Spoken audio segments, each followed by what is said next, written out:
मरकज़ी मजलिस आमला ने 8 फरवरी 2024 के इंतखाबी नताइज को मजमूई तौर पर मुस्तरद कर दिया है। जमीयत उलमाए इस्लाम की नज़र में पार्लियामेंट अपनी अहमियत खो बैठा है और जमहूरियत अपना मुकदमा हार रहा है। अब फैसले ऐवान में नहीं मैदान में होंगे।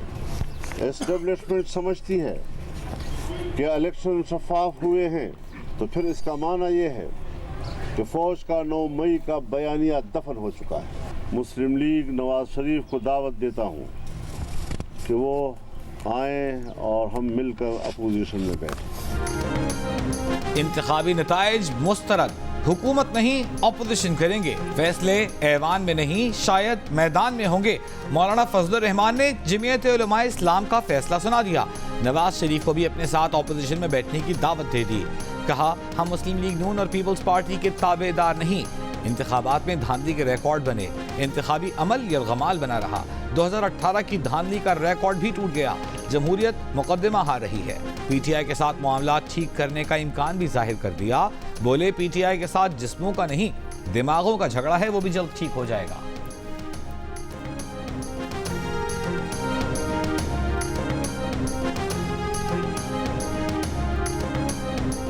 वज़ीर आज़म ना बनने का मतलब हरगिज़ ये नहीं कि नवाज शरीफ सियासत छोड़ रहे हैं। नवाज शरीफ इंतखाबी तकरीर में वाज़े कर चुके थे कि वो किसी मखलूत हुकूमत का हिस्सा नहीं बनेंगे। नून लीग की चीफ ऑर्गेनाइजर मरीम नवाज का बयान, कहा, अगले 5 साल नवाज शरीफ न सिर्फ भरपूर सियासत करेंगे बल्कि विफाक और पंजाब में अपनी हुकूमतों की सरपरस्ती भी करेंगे। जो लोग नवाज शरीफ के मिजाज से वाकिफ हैं, उन्हें नवाज शरीफ के उसूली मौक़िफ़ का पता है। मरीम नवाज ने कहा कि शहबाज शरीफ और वो नवाज शरीफ की निगरानी में काम करेंगे। गुज़िश्ता रोज़ नवाज शरीफ ने शहबाज शरीफ को वज़ीर आज़म और मरीम नवाज को वज़ीर आला पंजाब का उम्मीदवार नामजद किया था।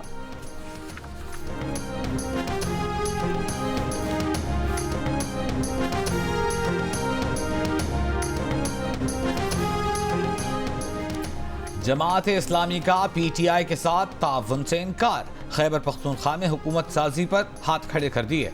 जमात इस्लामी के नायब अमीर लियाकत बलोच ने कहा कि पीटीआई ने विफाकी सतह पर किसी और जमात के साथ इत्तेहाद किया।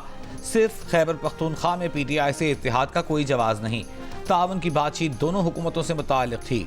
पीटीआई के बैरिस्टर सैफ का कहना है कि सूबाई असम्बली में जमात इस्लामी की नुमाइंदगी नहीं रही। अब जमात इस्लामी के साथ हुकूमत बनाने का कोई जवाज़ नहीं। जमात इस्लामी के साथ सिर्फ केपी में हुकूमत साजी पर बातचीत चल रही थी।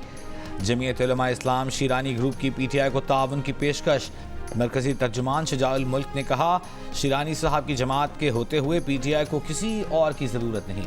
गुज़िश्ता रोज़ तहरीक इंसाफ ने विफाक और पंजाब में मुस्लिम मजलिस वहदत मुस्लिमीन और खैबर पख्तूनख्वा में जमात इस्लामी के साथ हुकूमत बनाने का ऐलान किया था।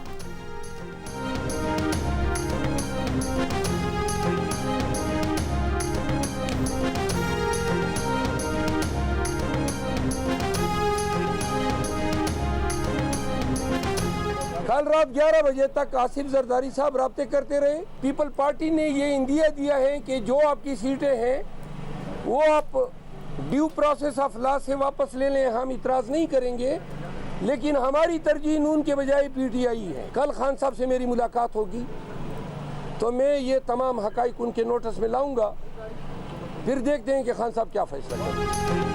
साबिक सदर आसिफ अली जरदारी कल रात पीटीआई से राबता करने की कोशिश करते रहे। तहरीक इंसाफ के रहनुमा शेर अफजल मरवत का दावा, कहा, आसिफ जरदारी ने पैगाम दिया कि हुकूमत साजी के लिए पीपल्स पार्टी की पहली तरजीह नून लीग नहीं पीटीआई है। पीटीआई कानूनी अमल से अपनी सीटें वापस ले ले, पीपल्स पार्टी एतराज़ नहीं करेगी। पीपल्स पार्टी के रहनुमा फैसल करीम कुंडी ने शेर अफजल मरवत का दावा बचगाना करार दे दिया। कहा, पीटीआई को कोई मौक़िफ़ देना है तो संजीदा शख्स को सामने लाए। शेर अफजल मरवत की बातें कॉमेडी शो वाली हैं।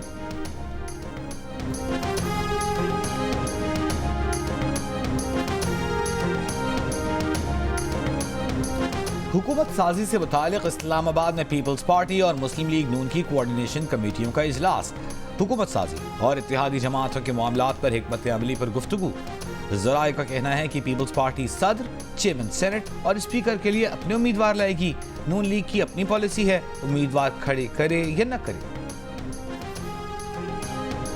मुस्लिम लीग ज़िया के सरबरा एजाजुल हक की चौधरी शुजात हुसैन से मुलाकात, कहा, मुल्क मुश्किल हालात से गुजर रहा है, इत्तेहाद के साथ चलने की ज़रूरत है। तहरीक इंसाफ से टेलीफोन पर राबता हुआ है, अभी मुलाकात नहीं हुई। चौधरी शुजात ने कहा कि पीटीआई से भी राबता हो जाएगा। हमें चाहिए कि मिलकर पाकिस्तान की बेहतरी के लिए काम करें। एजाजुल हक को एक साथ काम करने की दावत दी है।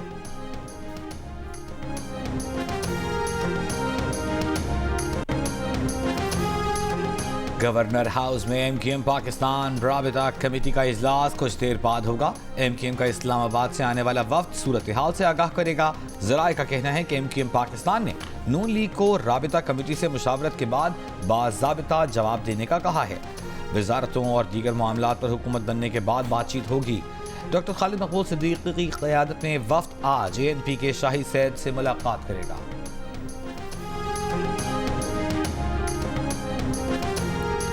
सिंध का वजीर आला कौन होगा? पीपल्स पार्टी के हलकों में मुराद अली शाह पसंदीदा उम्मीदवार। फरियाल टालपुर, नासिर हुसैन शाह, शर्जील मेमन के नाम भी उम्मीदवारों में शामिल। जराए का कहना है कि बिलावल भुट्टो जरदारी मुराद अली शाह को वजीर आला नामजद करना चाहते हैं, जबकि बाज़ रहनुमाओं की ख्वाहिश है कि फरियाल टालपुर को सिंध की पहली खातून वजीर आला नामजद किया जाए। वजीर आला सिंध का फैसला आसिफ जरदारी और बिलावल भुट्टो की मुशावरत से होगा।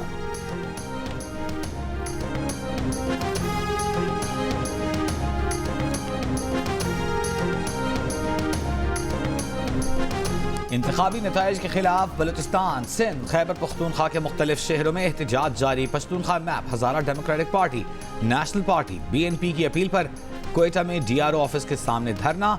कोयटा, चमन, किला सैफुल्ला, लोरलाई, जो, पेशीन में कौमी शाहराहें ब्लॉक। बलूचिस्तान का पंजाब और खैबर पख्तूनख्वा से ज़मीनी राबिता मुअत्तल। नसीराबाद में इंतखाबी नताइज में मुबैना धांधली के खिलाफ पीपल्स पार्टी का धरना छठे रोज भी जारी। सिंध में हैदराबाद, लाड़काना, कंदकोट, सजावल में जमीयत उलमा इस्लाम फी का एहतजाज और धरने जारी। पेशावर के इलाके हैदराबाद में PTI का एहतजाज। मुजाहिरीन ने पुल बंद कर दिए। बन्नू में PTI का 2 सूबाई हलकों में इंतखाबी नताइज के खिलाफ एहतजाजी धरना। बन्नू को हाट रोड बंद। जिला कुरम में भी PTI का धरना।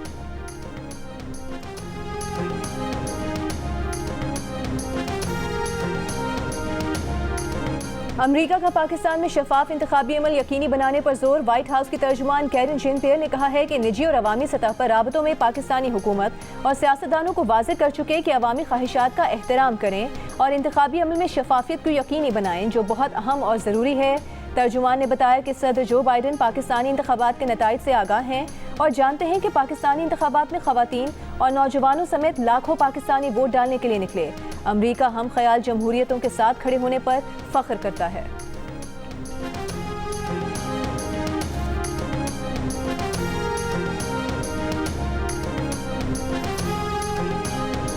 फौज सिर्फ दिफा का काम करे, कारोबार नहीं। यकीन दहानी कराएं, फौज कारोबार नहीं करेगी, सिर्फ मुहाफिज रहेगी।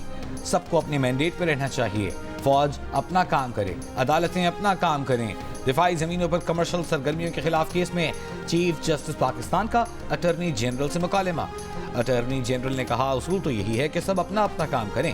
चीफ जस्टिस काजी फाइज ईसा ने कहा अगर आपको ऐसी हिदायत हैं तो अदालत को यकीन दहानी करा दें। फौज ने मिलिट्री लैंड्स पर शादी हॉल और दीगर कारोबार कर रखे हैं। वकील ETPB ने कहा कि जिस बिल्डिंग से तनाज़ा शुरू हुआ वो मतरूका वक्फ अमलाक बोर्ड की है। जस्टिस मोहम्मद अली मजहर बोले 5 मंजिला बिल्डिंग बनती रही तब मतरूका वक्फ अमलाक बोर्ड तमाशाई बना रहा। चीफ जस्टिस ने कहा सिंध बिल्डिंग कंट्रोल अथॉरिटी की मिली भगत के अलावा गैर कानूनी तामीरात मुमकिन नहीं। SBCA के इंस्पेक्टर्स और ऊपर के अफसरान के असासे चेक कराने चाहिए। सब रजिस्ट्रार्स के असासों का ऑडिट भी FBR से कराना चाहिए। सिंध हुकूमत ये इंक्वायरी कभी नहीं करेगी।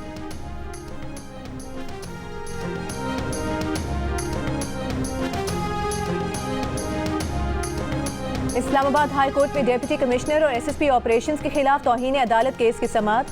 डिप्टी कमिश्नर के वकील की जानिब से समाअत मुलतवी करने की इस्तदा पर जस्टिस बाबर सत्तार ने कहा कि हम पहले ही बहुत वक्त दे चुके हैं। आजकल हम रात 12 बजे तक अदालत लगाते हैं और तेज तरीन इंसाफ फराहम करते हैं। SP ऑपरेशंस के वकील शाह खावर को तो रात तक समाअत का तजुर्बा भी हो गया है। डिप्टी कमिश्नर के वकील रिजवान अब्बासी ने कहा कि DC साहब को 22 फरवरी को उम्रे पर जाना है।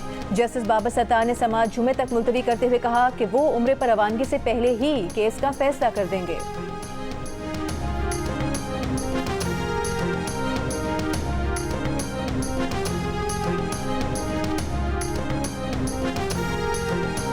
वजारत खजाना की IMF से मजीद $6 अरब कर्ज लेने की तैयारी। वजारत खजाना ज़राए के मुताबिक नए कर्ज प्रोग्राम के तहत बिजली गैस मजीद महंगी की जाएगी। मुख्तलिफ शोबों की सब्सिडीज और टैक्स इस्तिस्ना खत्म किया जाएगा। 3 साल के एक्सटेंडेड फंड फैसिलिटी प्रोग्राम की शराइत मौजूदा स्टैंड बाय अरेंजमेंट मुआहदे से ज्यादा मुश्किल होंगी। आइंदा माली साल के बजट के लिए IMF की तजावीज़ पर अमल करना होगा। तमाम यकीन दहानियां बजट में तहरीरी तौर पर करवाई जाएंगी। नए कर्ज प्रोग्राम के लिए मुज़ाकरात दूसरे इक़्तिसादी जायजे के साथ होंगे। गैस की कीमतों में इजाफे की समरी पर गौर के लिए इक़्तिसादी राबता कमेटी का इजलास आज होगा। IMF की शराइत के तहत गैस मजीद 67% तक महंगी होने का इम्कान। सारिफीन के लिए गैस 350 रुपये फी MMBTU महंगी हो सकती है। गैस कीमतों में इजाफे से तमाम सारिफीन पर 204 अरब रुपए का इजाफी बोझ पड़ेगा।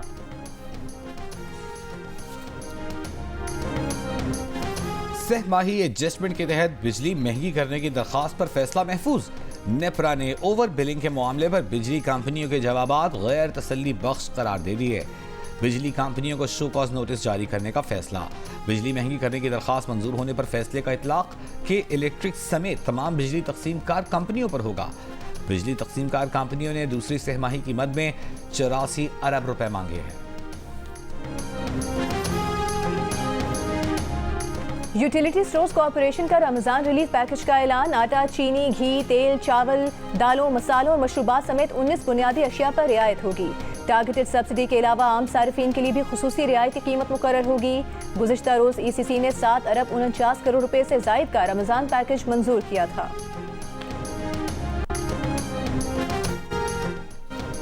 लगता है इस्लामाबाद में कोई घर महफूज नहीं। बगैर वारंट पुलिस लोगों के घरों का तकद्दुस कैसे पामाल कर सकती है। कत्ल और डकैती का पर्चा तो पुलिस फौरी दर्ज नहीं करती। वकील के मुताबिक पुलिस तौहीन मजहब के केसेस में डरती है और जैसे ही केस आता है मुकदमा दर्ज कर लेती है। पुलिस डरपोक होने लगी तो बहादुर कौन रहेगा। क्या पुलिस शिकायत कुनंदा की जेब में है।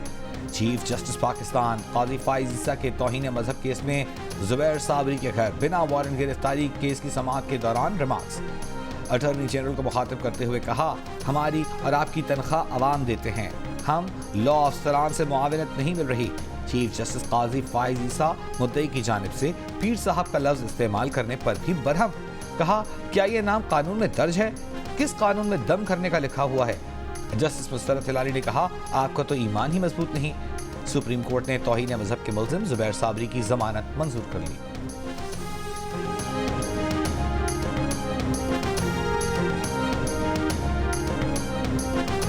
क्या सिंध हाई कोर्ट में कुत्ते पकड़ने के लिए कोई आया। क्या हम कहीं देख सकते हैं कि आवारा कुत्तों के खिलाफ कोई कार्रवाई हो रही है। Chief justice Sindh high court Aqeel Abbasi का प्रोजेक्ट डायरेक्टर एंटी रेबिस से सवाल। प्रोजेक्ट डायरेक्टर ने जवाब दिया कि टीमें निकली हुई हैं, हमारे पास फंड्स की कमी है। चीफ जस्टिस ने सरकारी वकील से कहा कि फंड्स जारी क्यों नहीं करते। हमें तो यहाँ क्या, रास्ते में भी कोई कुत्तों को पकड़ते हुए नजर नहीं आता। अदालत का सिंध आवारा कुत्तों के खिलाफ कार्रवाई के लिए फंड्स जारी करने और हेल्पलाइन 1093 बहाल करने का हुक्म।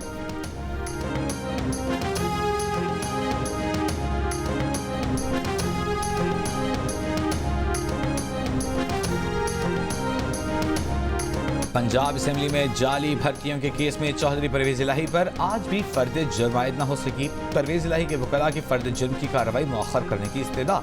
कहा, चालान की साफ कॉपियां नहीं मिली। अदालत ने कहा, आप केस को लटकाने की कोशिश कर रहे हैं। मुल्जिम अरियाला जेल से आए और कार्रवाई न हो, क्या ये मुनासिब है।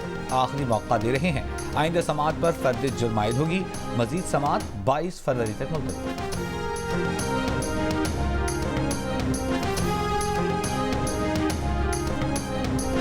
कौमी असेंबली इजलास बुलाने के लिए हतमी तारीख अभी तक तय न हो सकी। कौमी असेंबली सेक्रेटेरिएट के जराये के मुताबिक आइन के मुताबिक इंतखाबात के 21 रोज के अंदर इजलास बुलाया जाना लाजिम है।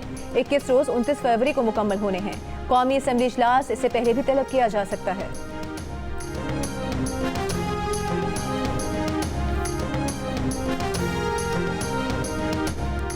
घोटकी, कोहाट, खुशाब के चंद पोलिंग स्टेशनों पर कल दोबारा पोलिंग होगी। NA88 खुशाब के 26 पोलिंग स्टेशनों, PK90 कोहाट के 8 जबकि PS18 घोटकी के 2 पोलिंग स्टेशनों पर बेअमनी के वाकयात पेश आए थे।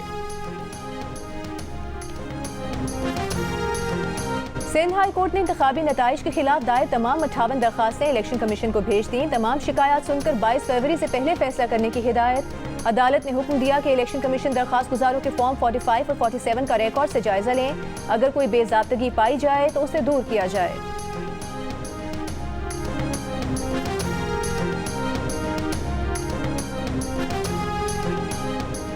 इस्लामाबाद में कौमी असम्बली के 3 हलकों ने 46, 47 और 48 में उम्मीदवारों की कामयाबी के नोटिफिकेशन कल अदम करार देने की दरखास्तों पर फैसला महफूज कल सुनाया जाएगा। दौरान समाज chief justice Islamabad high court ने कहा, अदालत इलेक्शन कमीशन को डायरेक्शन नहीं दे सकती लेकिन ऑब्जर्वेशन देंगे। शोएब शाहीन, अली बुखारी और आमिर मुगल ने इलेक्शन कमीशन के नोटिफिकेशन के खिलाफ दरखास्तें दायर की हैं।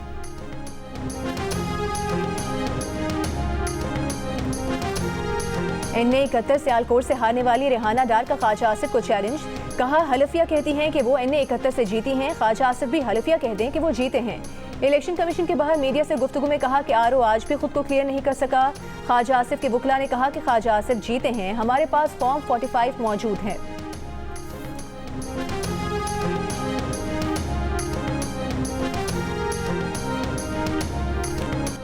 बलूचिस्तान के निगरान वज़ीर इत्तलात जान अचकज़ई का कहना है कि इंतखाबी नताइज पर जिनको तहफ़्फ़ुज़ात हैं वो अदालत जाएं। एहतजाज के बायस रास्ते बंद करने से आवाम को मुश्किलात है। जो DI खान की शाहराह खोल दी गई है, इंतज़ामिया शाहराहों से रुकावटें दूर कर रही है। जनूबी गजा के अस्पताल में इसराइली स्नाइपर्स की फायरिंग, 3 फ़लस्तीनी शहीद। रफ़ाल खान यूनिस में बमबारी, 24 घंटों में मजीद 103 फ़लस्तीनी शहीद कर दिए। इसराइली टैंकों ने नासर अस्पताल का दाखिली दरवाज़ा तोड़ डाला। बेघर फ़लस्तीनियों को अस्पताल खाली करने का हुक्म जारी। गजा पर इसराइली जंग गैर अखलाकी है, बमबारी बंद की जाए। चर्च ऑफ इंग्लैंड का मुतालबा। यरगमालियों की रिहाई, मुआहदे की कोशिशें। इसराइली हुकाम के मुताबिक फ़लस्तीनी कैदियों की तादाद पर इख्तलाफात बरकरार हैं।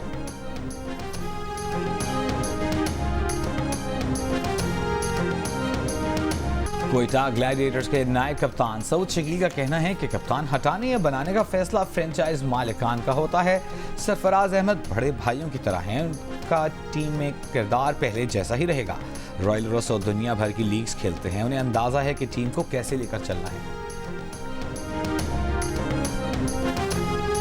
निगरान वज़ीर आला पंजाब मोहसिन नकवी की ज़ेर सदारत इजलास पाकिस्तान सुपर लीग 9 के लिए इंतजामात और सिक्योरिटी प्लान का जायजा लिया गया। निगरान वज़ीर आला ने इंतजामिया को फुल प्रूफ सिक्योरिटी और बेहतरीन इंतजामात की हिदायत कर दी। कहा, आवाम की सहूलत के पेश नज़र ट्रैफिक की बंदिश का दौरानिया कम होना चाहिए। शहरियों को मीडिया के जरिए मुतबादिल रूट से बर वक्त आगाह किया जाए। ऑस्ट्रेलवी क्रिकेटर जोड़ी मिचेल स्टार्क और एलिसा हेली ने अपना घर 8.5 मिलियन ऑस्ट्रेलवी डॉलर्स में फरोख्त कर दिया। पाकिस्तानी रुपए में घर की मालियत 1.5 अरब रुपए से जायद बनती है। ऑस्ट्रेलवी जोड़े ने गुज़िश्ता बरस सिडनी के मारूफ इलाके फॉरेस्ट डिस्ट्रिक्ट में 24.5 मिलियन में एक और लग्जरी घर खरीदा था।